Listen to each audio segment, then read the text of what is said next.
Well, hey everyone. Happy Thursday. Welcome to So What, the Marketing Analytics and Insights live show. I am joined by Chris and John. Howdy, fellas. Hello. We missed it. There you go. Oh, so close. As a side note, Chris, I was thinking about the title of the show. So, we call it So What? And I think it's the Marketing Analytics and Insights Live part that we can absolutely change. I remember when we started the show, you wanted the acronym and it was like, oh, MAIL, Marketing Analytics Insights Live. I was like, well, that's dumb. We're never going to call it that. So, as things evolve and as, marketing steps more and more into the agentic AI world, which is what we're talking about today, just sort of like a side note is like, oh, we could probably do something a little more with the name, keeping the so what. As we're talking about marketing strategy review with agentic AI, I think perhaps, one of my takeaways offline will be to use what I learned in today's episode to figure out what I can do with some of the branding of some of our outdated stuff without sort of making it feel like a 180 to our users. So with that preamble, Chris, where would you like to start today?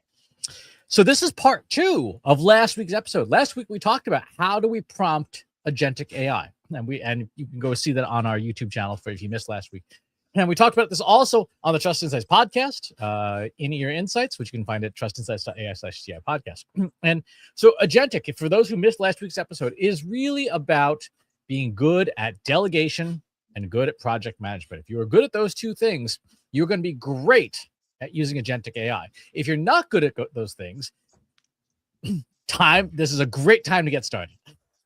It is, though. And, one of the things we really highlighted on last week's episode was if you're not sure how to get started, then we recommend, unsurprisingly, using the Trust Insights 5P framework, which you can get the downloadable PDF at trustinsights.ai/5P framework. The 5 Ps are purpose, people, process, platform, performance. Purpose, what is the question you're trying to answer? What is the problem you're trying to solve? People, who's involved internally and externally. Process, how are you doing this thing? Think about it like your standard operating procedure. Platform, what tools are you using? Not just, where is this going to live, but what systems do you have to interact with? And performance, did you answer the question? Did you solve the problem? Exactly. So when we think about using agentic AI for marketing strategy, we have to think about what does the project plan look like? So what are the things that you would want to do this? And so we said this week we would work on the Marketing Over Coffee podcast, which you can listen to at marketingovercoffee.com, that John and I have been doing for 19 years. 19 years. We are old. It is older than one of my children. And it is just under the age of my oldest child. So it's been around for a really long time. And we'd want to know a few different things, right? We'd want to say, okay, we want the podcast to succeed. We want more listeners. We want more sponsors. We want sponsors to up-level what they're willing to invest in the show. But to do that, we kind of need to know, what's the current situation look like? What does the landscape look like? How has the world of podcasting changed? We'd want to know about the show itself. We want to know who our ideal customers were, both on the listener side and on the sponsor side. And from those things, we could do something like a gap analysis to say, yeah, this is generally what we'd want to do. So that's how, Katie, is there anything that you would add or take away from that general approach for getting to know a company and a business besides the ICP, the competitive landscape about the company, et cetera? No, I mean, I think that's a really solid start. And, we always talk about the best way to kick off any of these projects is to get organized with your foundational information. And so, like you said, it's the about, it's the competitive landscape, it's the customers. I think that's a really solid place to begin. But with the caveat, it's just the beginning. Right, exactly. And because this is agentic, we want to have the pieces in place first before because you just don't want to go, hey, Claude Cowork, go build me a marketing strategy, right? That's the 2026 equivalent of write me a blog post about B2B marketing, right? You're just going to get a pile of slop. Right. So you have to think through what are the pieces that we would need. Now, the good news is agentic software can extract some of them, but you do have to kind of check out the extractions. So let's walk through what these pieces would be that you'd want to have in place to pull this off. And then we can actually do some of it. And I say some of it because some of the pieces, if we were to do them on the air, this would be a 4-hour live stream. And 3.5 hours would be just us sitting around waiting to do stuff. So the first thing you'll need an agentic framework. The one that we've been recommending for folks who are non-technical is Claude Cowork. If you are in the OpenAI ecosystem, you would use OpenAI Codex, the desktop application. If you are in the Gemini ecosystem, you would use Google Anti-Gravity. And if you're in the Microsoft Copilot system, there isn't something equivalent yet. However, I imagine that at some point there will be. So Claude Cowork would be our tool. Now, to do this, we would need to have 3 key components: something that can build an ICP from external data sources, something that can build a company profile from external data sources, and something that can do gap analysis. So our first step is to build those skills. And this is kind of where Agentic really leans heavily on the skills that you built from 2023 to 2025. Good prompting, good frameworks, etc. So one of the frameworks that we use all the time is the Trust Insights Casino framework, which stands for context, action, scope, intent, narrator, and outcome. It's a 6-part framework. You can find it at trustinsights.ai/casino. And if you build out those prompts, you can then turn them into skills. And they can, as we saw last week, and Katie, you just did this yesterday, you can turn that into plugins. Yep. Full disclosure, for me, it was more of an experiment. So I had spent quite a while working in Claude Desktop, working on a project that involved our standard Trust Insights PowerPoint deck. And, I'm the first one to say that is my least favorite activity, is building PowerPoints. And the output, I thought, was really good for at least a version 1, something to work from. So after I finished, I basically did the same thing you do in a chat in OpenAI, Gemini, Claude. And basically it's like, take the contents of this conversation, and previously, if you're working in the web version, it would be turn it into system instructions or turn it into a knowledge base. And I was like, hey, let me take a shot and take the contents of this conversation and turn it into a skill that I can reuse, so I don't have to keep prompting you on how I want a presentation deck built. And it was like, okay. And it did. And it basically, I saw it going through, if you've seen, we've done previous episodes that are a deep dive on Claude Desktop, which you can find on our So What playlist on YouTube. It goes through its own steps. It comes up with its own to-do list, and it finds its own resources on, I have a skill builder skill, and I'm going to bring that in and build the skill. And it was like, okay, here's your skill. It's like, great. Can we take it a step further and make it a plugin so that I can then share it with the rest of the team? It was like, sure, let me go find my plugin builder skill. And it did that. It took all of the information and it built the necessary files I needed for the plugin in a way that I could download the files, stick them in Drive, and Chris could then download them for his own Claude Desktop instance, upload them to the plugins, and now he can build the same decks that I'm building, which all sounds convoluted, but it was really straightforward. And not only really straightforward, I actually used it this morning for our upcoming GEO 101 for marketers, which will be available tomorrow in the Trust Insights Academy for $99. And it was great.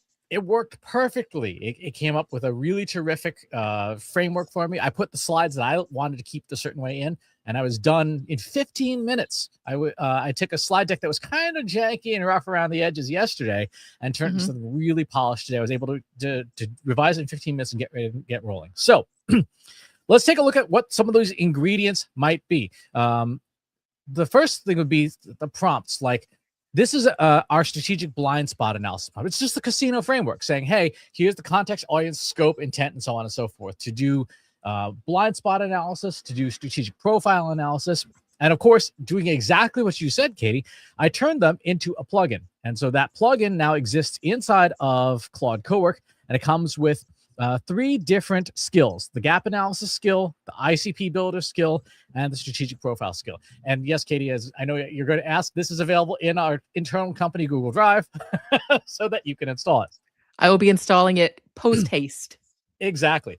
With that, what these came up with was a first round of outputs of those 3 documents. Now, this is where I think it's worth having John talk about what was in those original 3 documents and kind of what wasn't right. So it spit out a profile, an ICP, and that gap analysis. And John, I won't show the rest of the gap analysis, but what did you see in the gap analysis?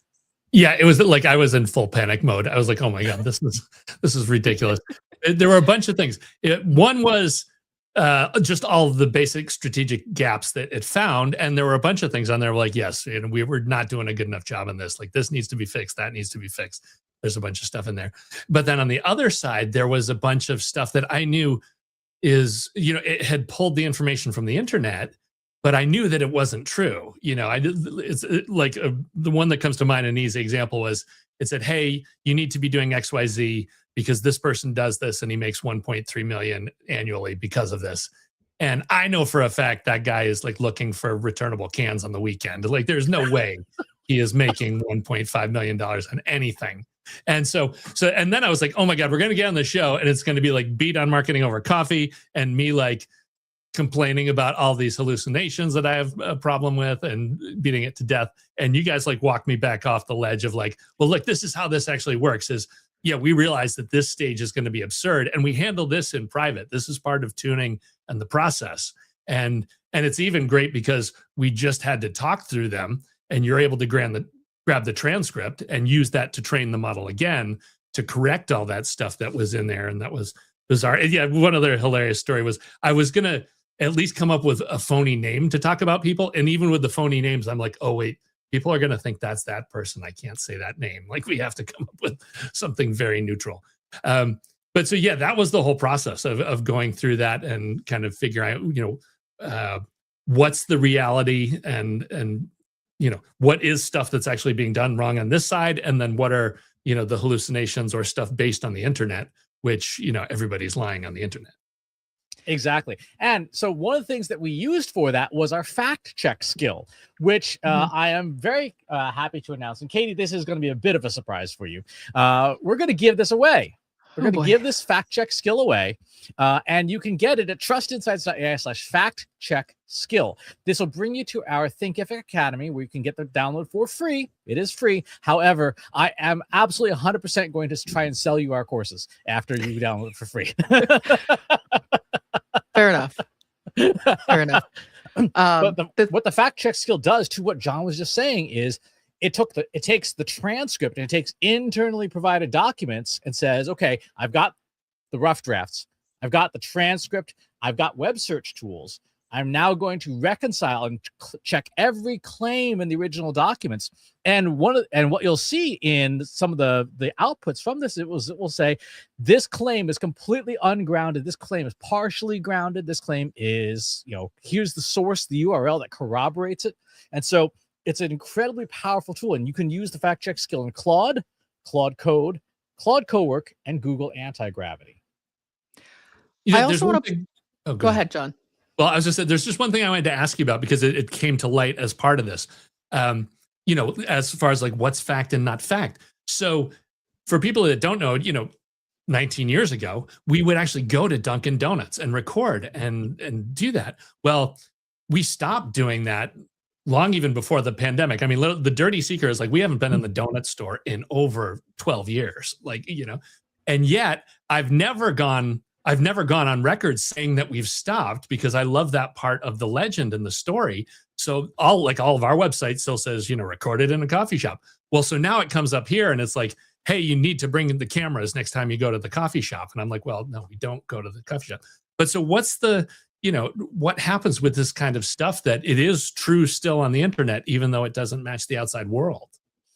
And so one of the things the fact check skill has in it is it says, user provided data takes precedence over what web search tools have. So if in this case we gave it the transcript, because in the transcript in the meeting when we had about it, you're like, dude, we haven't been in the coffee shop since 2013, and so the fact check skill says, okay, the user provided data always takes precedence because you are literally the subject matter expert on marketing over coffee. So if you say it, even if what's on the internet contradicts it, what you say takes first place. Right. So there's no way around that. Like you have to have a SME fact check, because otherwise you're just stuck with what the internet thinks is true. I would like to say that while I don't love, John, that we caused you a bit of a panic attack this morning, and I do profusely apologize for that, I think what you're doing is you're highlighting what we always talk about, which is when we say human in the loop in terms of your process, this is what we mean. We mean you literally have to have a human in the loop at critical points of your process, even if it's agentic AI, which is supposed to just run itself, because what you don't want to have happen is you're cutting your SMEs out of the conversation and you're saying, well, AI put it together, so it must be good. And so this has sort of been the theme of what we've been talking about this week on the podcast, the newsletter, is don't outsource your competitive advantage to AI, because your competitive advantage are your SMEs and your critical thinking. And again, I profusely apologize if this caused you any panic, John, but you were able to help us very cleanly illustrate why that's so important. Well, that's just the normal underlying MOC panic. Like it's always there. Fair. That's totally fair then. Then I can't take credit for that. Exactly. So this is an example of what the fact check skill spits out. It says, hey, here's my audit results. I found 27 errors across those 3 documents, 2 critical errors, 7 high level errors, 9 medium errors, and 9 low priority errors. And it has this exhaustive document. So then we can use the tool to say, correct those documents now, make the updates. We always want to do this in stages as the preparatory work for using agentic AI. So I think this is a really important thing to say is when people talk about agentic, just deploy OpenClaw or whatever, just go off and do its own thing. You need to build the foundation, the data foundation first before you do anything else. So we've talked about building the skills. We've now talked about building the data. We haven't used Claude Cowork yet, because these parts need to be in place. If you don't do this work, it's just you're gonna see some spectacular explosions. Okay, so we now have research that's prepared. We now have our tooling, right? Which is starting to sound like the 5P process, right? It's just kind of weird how that works. We need 2 more things. We need requirements and a recipe of what is it that we expect the agent to do based on the information. And so for an agentic task like this, we are going to just full on use the 5P framework. So the 5P framework, this is the project plan. We're going to do a full company strategic analysis and marketing strategy. Purpose, people, process, platform, performance. Purpose. What does this company need to do to achieve its marketing goals? The problem being solved, whatever that is. The people, here's who's going to be doing the work, and some of it's AI and some of it's the stakeholders. The process, how is this going to work? You have the phase 1 strategic background data, phase 2 the strategy developments, phase 3 the tactical development, and then the platform. Claude, obviously, Cowork is going to be doing a lot of this. And then the performance. How do we know that it's done? Because you're going to have all these things. So because we took the time to get the data right, we can skip phase 1. We'll give the recipe to the tool. But this is where, as of Monday, we were calling the 5R framework, right? You got to have research. You got to have requirements. You got to have rules about what the tool can and can't do. You need a recipe. And the 5th one is you got to review everything that's in the box. Yeah, I don't know if we're going to keep that name, but we'll figure it out.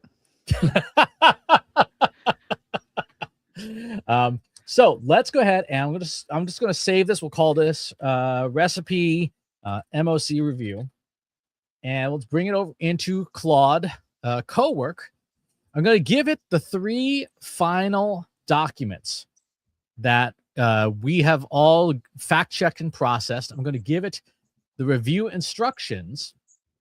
I'm going to say, read through recipe-moc-review.txt. We're going to give it a folder to work in so that we know what that, we're going to keep it in a nice, safe place. And we're not going to let it just access the hard drive because that is a recipe for disaster. Phase 1 is complete, and I have attached the outputs to it. Begin at phase 2. So this is now going to go off, and it's going to execute this agentic flow of saying, I've got these things, let me go and use the tools that are available to try and build this strategy, tactics, and work plan for marketing over coffee. So while it does that, I did see we had a comment in the comments box, I believe, from Brian, our buddy Brian. He wants to know, do you think the next evolution of GEO is AO, agent optimization? As our audience start using personal AI agents to search for us, we'll need to optimize our content so these agents will deliver it. So, Brian, I'm going to slap you for yet another acronym. But like AO, AEO, like honestly, we need to leave the acronyms alone. Like, let's just stop. Yes, the answer is yes. However, it shouldn't depart drastically from what you're already doing because AI agents are already consuming your stuff. It's just a question of what formats are you delivering it in. So it's funny because this is literally stuff that I was talking about in the new webinar that we're going to release tomorrow. But you should absolutely be using tools. We have our free tool, trustinsights.ai/AI view. I can't remember if we put a little banner for that up, but that tells you exactly what is on your website and how AI sees it, and how an AI agent will see it. You might want to consider, if an agent has the awareness to do so and your site has the ability to do so, delivering your site with an option for markdown. So if you use Cloudflare, which is one of the big content delivery networks, Cloudflare on the paid plan, not the free one, but the paid plan, gives you that option. You can say, I would like my site to be available in that format. So while Claude is working, I'll show you this. If you go, and this is not on the free plans. If you go to AI crawl control, go to overview, there's a switch here called Markdown for Agents that will automatically convert your HTML into Markdown that makes it easier for machines to consume. I would say this is okay, but you're better off building this into your own site if you can. Because you don't necessarily have a ton of control over this, whereas you can totally control what's on your site. So I'll show you one more example. On my site, because I rebuilt this into my WordPress theme over the holidays, I have an AI tools for this page. It includes a Markdown version. And just as we do with YouTube and stuff, I have this big, gigantic block at the end of the text that when an AI agent consumes it, of course, it influences it. Katie had a very amusing run-in with one of my prompts not too long ago that strongly recommended pineapple and pizza because it's embedded in my email. Color me surprised when Google Gemini in our Gmail, so we're a Google shop, so for those of us who are using Gmail for work, you start to get those summarizations of the email chain. So the longer the chain gets, the summarization changes.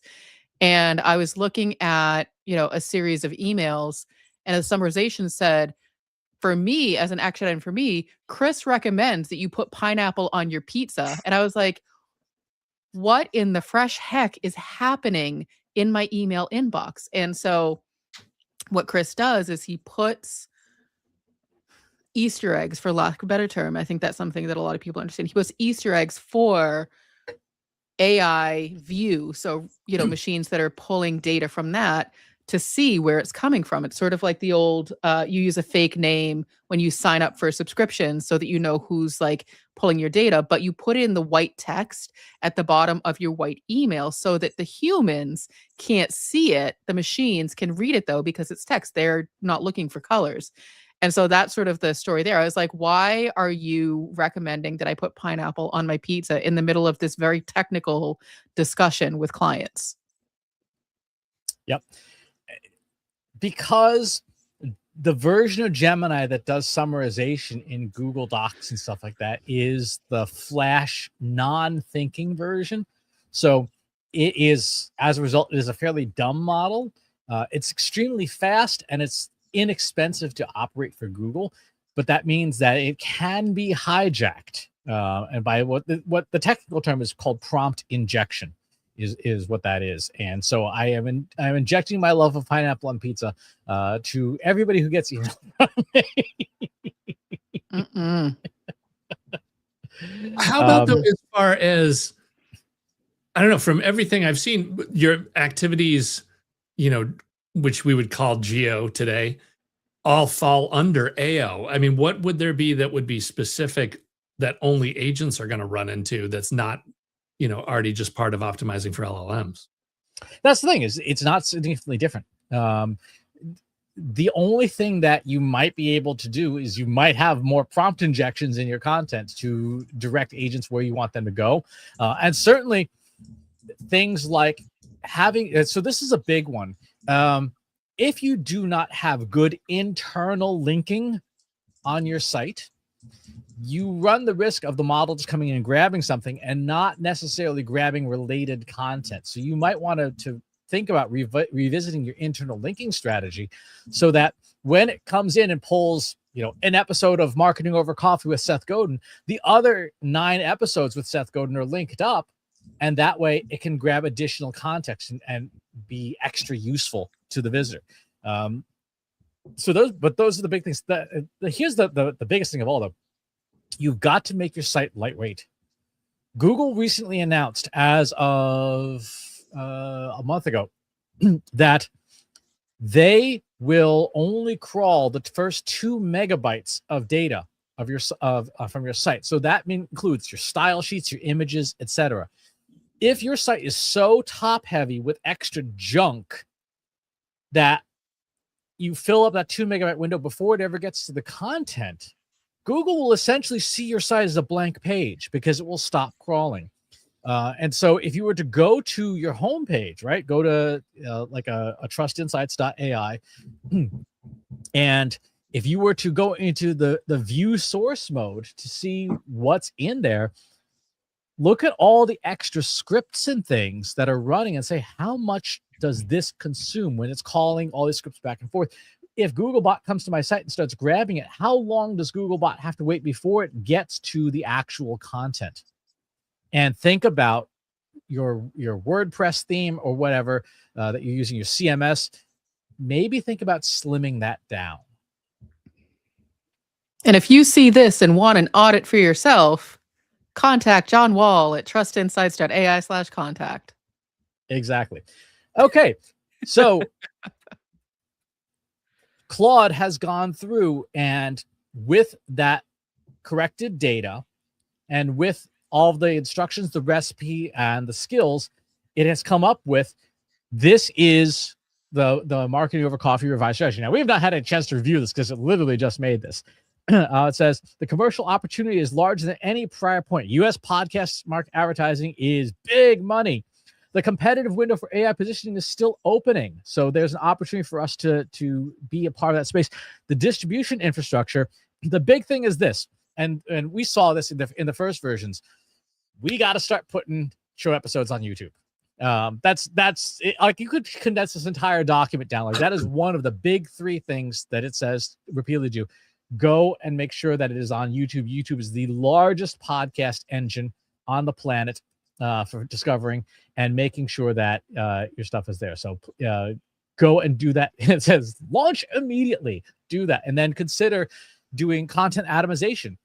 It said spend the money on Opus Clips or any of those tools, Descript, this, that, the other thing, start putting up clips on LinkedIn, which is where our audience lives, the short 30-second snippets to say, yep, here's what's in this week's Marketing Over Coffee. The newsletter, it says, is good. Do more with the website to improve. And we've talked about that in the past about putting up the transcripts on the site, the positioning documents, and then how do you measure success? Getting your stuff in getting more sponsors, frankly. Now, so that's. I have a question though. So Yes. Marketing Over Coffee is not a video-based podcast. And so you have 19 years of podcasts that don't have associated video. And so to suddenly make that switch and try to move people over to YouTube does feel a little bit jarring. I get that it's for discoverability. So,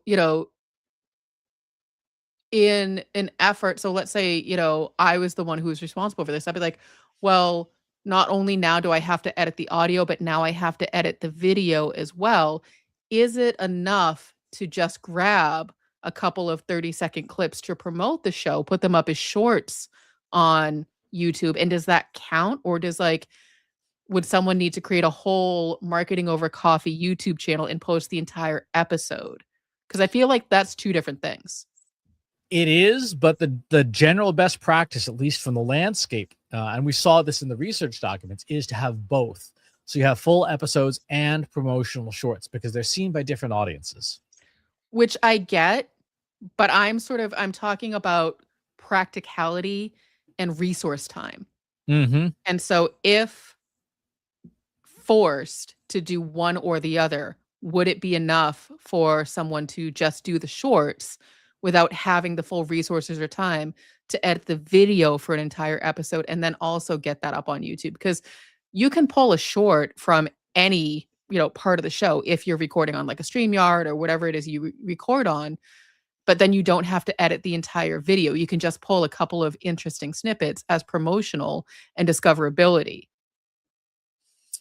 Yeah, I would imagine if we were to sit down and go into conversation mode with these documents, it would probably say anything's better than nothing at this point, because it's a complete missed opportunity right now. That said, the general best practice is the 2-channel thing. But yes, to your point, Right. Anything's better than nothing. No, and I fully understand the best practice, and I'm really not trying to pick a fight with you, but I can see where it sounds like that.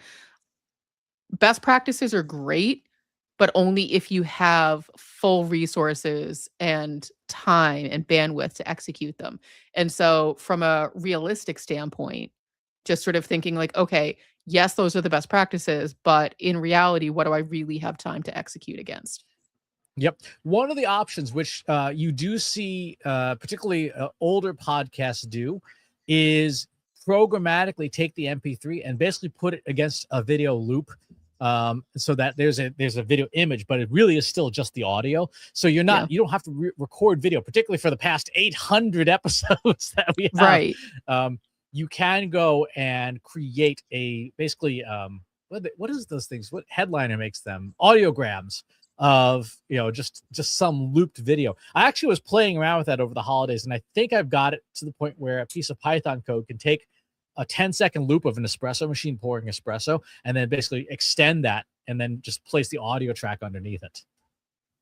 Well, it's something, the tools are so close, because like I actually do have one of the audiograms running. Like I get that file, and I just still have not been able to crack the last of the workflow to get it to automatically post. And then it's funny, this has opened up a bunch of stuff for me too, because I'm not going to like rag on my hosting company, but like, why is that not already baked into my hosting file? Like it is going and posting it like over on iHeartRadio and a bunch of these other, third tier networks. I say third tier just because like nobody's out looking for them. They're actually doing millions and millions of downloads, but nobody even knows, the general public doesn't know who they are. And so, yeah, it's like, because the other huge win would be like, I should just be able to hear in StreamYard, as soon as we've talked about a hot point, I should just be able to click a button and that should become the 30-second clip, and it's enough for it to know how to log in. It could go and post it and do it all. But so, yeah, we're the tools are moving so fast. I can see it being totally different within a year, and hopefully sooner. So that's a really interesting point, because we're in Claude Cowork and Claude Code is literally the next tab over. What you just described is something that you could have it built. YouTube has an API. So when a show gets put up, one of the things that you do in Marketing Over Coffee, which is fantastic, is there's a direct link to the MP3 right on the page. So when a new post goes up, a piece of code inside Claude Code could say, check for the latest post, grab the MP3, make the audiogram programmatically, and then because you have access to a YouTube channel, post it via the API to YouTube. And so now you're not having to sit there going, oh my God, I got to edit yet one more thing, because you have the MP3, you can put the audiogram and programmatically just push that to YouTube, especially if you want it, you're literally just copying and pasting what's in the show notes and the WordPress post title, because the WordPress site that Marketing Over Coffee lives on also has an API that you can extract data from. Yeah, we're like inches away, and it's like I get zero credit until it's all done. That's the problem with it. Right, exactly. So now Claude Cowork has gone through and done all three pieces. Now, you might be saying, legitimately, how is this different than just doing it the way we always do it? And the answer is, if you start, this is our mistake that we didn't do correctly in this process. If you start with the interview with the subject matter expert and get that data first, then when you put in the recipe, when it does the deep research, that deep research, which it can do automatically, will be conditioned by what the subject matter expert already said. So I would sit down with John for like 30 minutes and say, okay, let's talk about Marketing Over Coffee. What do you currently do with the marketing? What do you wish we had time to do? Where do you see other podcasts that are similar? What are the other similar podcasts that you would compare, or that we lose sponsors to? What's your feeling about the strategy? That recorded 30-minute transcript would be the first data piece. Then Claude Cowork, following this recipe, could say, okay, great, I'm going to go and do research on the pieces that I don't have and execute the rest of the strategy autonomously. But we started with the subject matter expert instead of the way we did it for the show, which was to do it first one and go, crap, that's not right. But growth is learning from your mistakes and not repeating them over and over again. And so for us internally, it was a great learning point on how to make systems like these that we're trying to automate even more effective, more powerful. Start with that SME interview, because I'm already thinking, my wheels are spinning. I'm like, all right, great, Chris, the next time you and I have a chance to sit down, we're just going to have that conversation, use that transcript, and then give it to the the plugin that you've already built, and say, great, here's the interview, go do the thing. Exactly.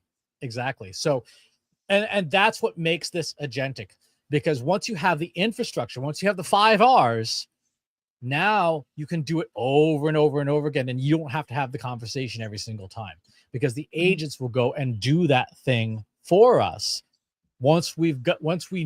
Like you said, once we know where the weak spots are, where we know it's going to break, so we should provide this up front.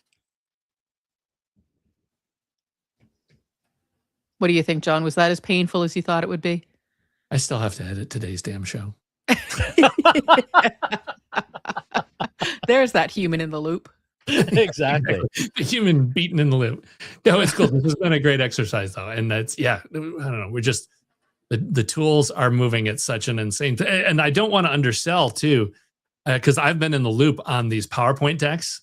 Like, oh yeah, up until this point, I've been like, yeah, PowerPoint decks, whatever. Like, yeah, okay, that's saving you a lot of time. But specifically this week, it's been like, they put the list in and the deck comes out and it's done. Like, this is, it's here, it's learned. We're crossing these barriers at a regular pace now. Yeah. Exactly. I used the plugin that I built for Claude Desktop this morning to redo just a V1, knowing that I would have to edit it for full accuracy, and because my data is kind of scattered all over the place, but for my speaker kit. And I was like, it hasn't been updated since 2018, because we were like, oh, let's put together a speaker kit for Katie. Katie's never been on stage. That's a pretty lame speaker kit. It's true. Fast forward 8 years and all of the things that I've done, all the times I've been on stage, all the talks I've given in person, workshops, virtual sessions, all of that data is now relevant. And I was like, well, it's kind of everywhere. And I don't feel like going to find like, my social stats or this or that or whatever. Hey, I already have a lot of knowledge blocks. I have the website. I have I have a lot of information. And this is what I've personally found to be really helpful with Claude Desktop is you can give it all this information from all these different places where I feel like the chat version kind of struggles a little bit because it's like, that's too much information. Just give me like one piece at a time. But with desktop, you're like, here's everything, everything. And it's like, cool. I just have like 2 questions real quick. You're like, yep, this and this. I'm like, great. I'm just going to do my thing. You can go get some coffee. You can edit some other stuff. You can write some content, whatever. I got this. And because I started saying, I hate making PowerPoint presentations, it was like, and I'll do that for you as well, because you already told me what you want. And I was like, this is amazing. So it took a very sad 5-slide deck, including the opening slide that said, this is Katie's speaker kit. That was slide 1. Didn't have any good information on it, and turned it into an almost 20-slide deck. Actually, I'm really proud of it. I'm going to show it on this episode because we have a couple minutes. I'm like, listen, I don't get this excited about stuff very often, but like, I feel like it did a really great job. And it really goes back to sort of what Chris has been reiterating, which is like, you really have to, prompt it well. And so this admittedly is just a V1. Chris, I'm going to remove yours so you can see mine. But it went. So there you go. And stop. You do it. Stop. It went from being a really sad 5-person slide deck, including like the opening slide, to what I think is actually really useful. And I was able to say, what am I missing? And it was like, oh, well, if you had this and you had this. And so the things that I hadn't thought to put in, so you have your standard welcome. And I said, I can put placeholders. I can put the images in. Here's about me, bio versions for event programs, short and long versions. It took my existing bio and wrote this, and I was like, amazing. And I read them and I was like, those are pretty good. My areas of expertise, current speaking topics, which was like, what do you speak about? Do you want one thing? Do you want all these things? I'm like, let's put them all in. And then sort of it went through understandably the 5P framework. But what the other thing it did was it took the abstracts that I had given it, about talks I'd given, it was like, here's some ready to use session abstracts if people just want to like grab those off the shelf and you can just do them. So it was like, I'm just going to take a stab at putting those together. So like, here's the first page of them. Here's the second page of them. 2 of 2.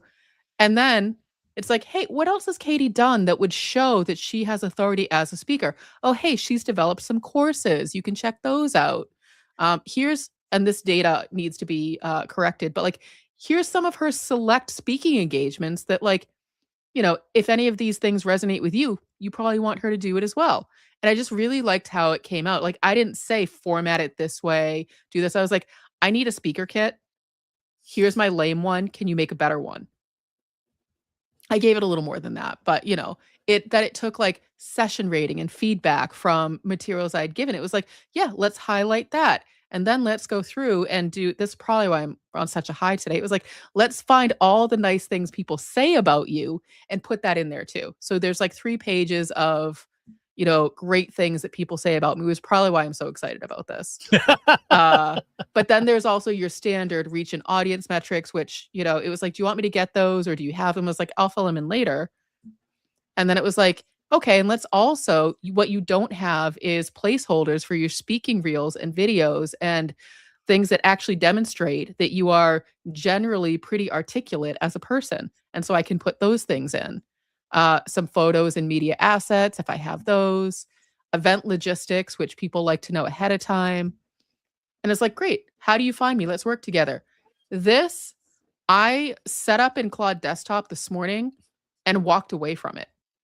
I was like, great, you go do this. I'm going to go do something else. And I got a few other things done, all to say that the processes that Chris is outlining for your strategy, for, using agentic AI, all of these things. This is what that looks like. This is why you want to get ahead and use things like the Trust Insights 5P framework, which is going to set you up for success to get really cool outputs that like someone who's not generally excited about AI gets excited about.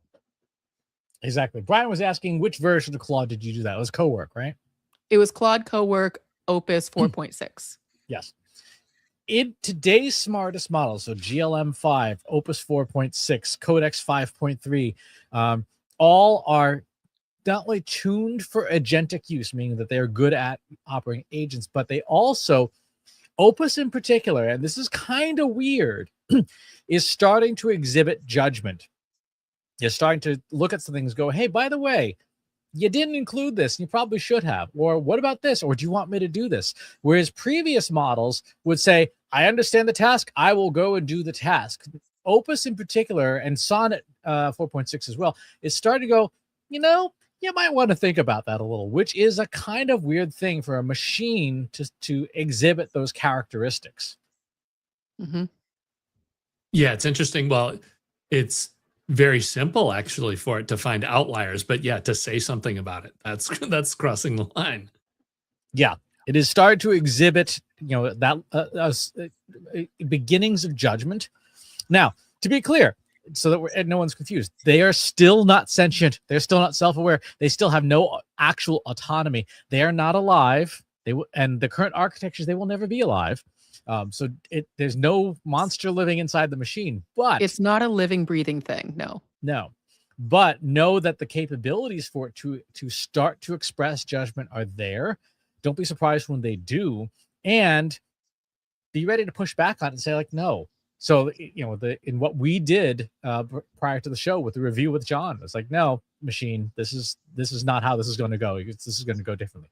So to wrap up, the 5P framework is the perfect agentic prompting framework. We covered it last week. We covered it this week. You saw my project plan for this was built inside the 5P framework. And then you have 5 R's, research requirements, rules, recipe, and review as the 5 ingredients that you need to form the foundation for an agentic project. Because if you don't have those things, you run the risk of sloppy outputs at best and just going completely off the rails at worst. And you don't want to have that. Any final parting words? Nothing useful. Start playing with these tools now. do not wait. The bus is moving. Yeah. You want to be under it. I know. I saw one of our friends and colleagues saying, I've been using Claude Code to write, to completely rewrite my data processing infrastructure. I'm like, that's impressive, because you're not a person I would have pegged as a coder. It was Tom Webster. Like, okay, so clearly we're all on board this train, and we are going as fast as we can. Thanks for tuning in, folks, and we will see you all on the next one. Thanks for watching today. Be sure to subscribe to our show wherever you're watching it. For more resources and to learn more, check out the Trust Insights podcast at trustinsights.ai/TI podcast. And a weekly email newsletter at trustinsights.ai/newsletter. Got questions about what you saw in today's episode? Join our free Analytics for Marketers Slack group at trustinsights.ai/analytics for marketers. See you next time.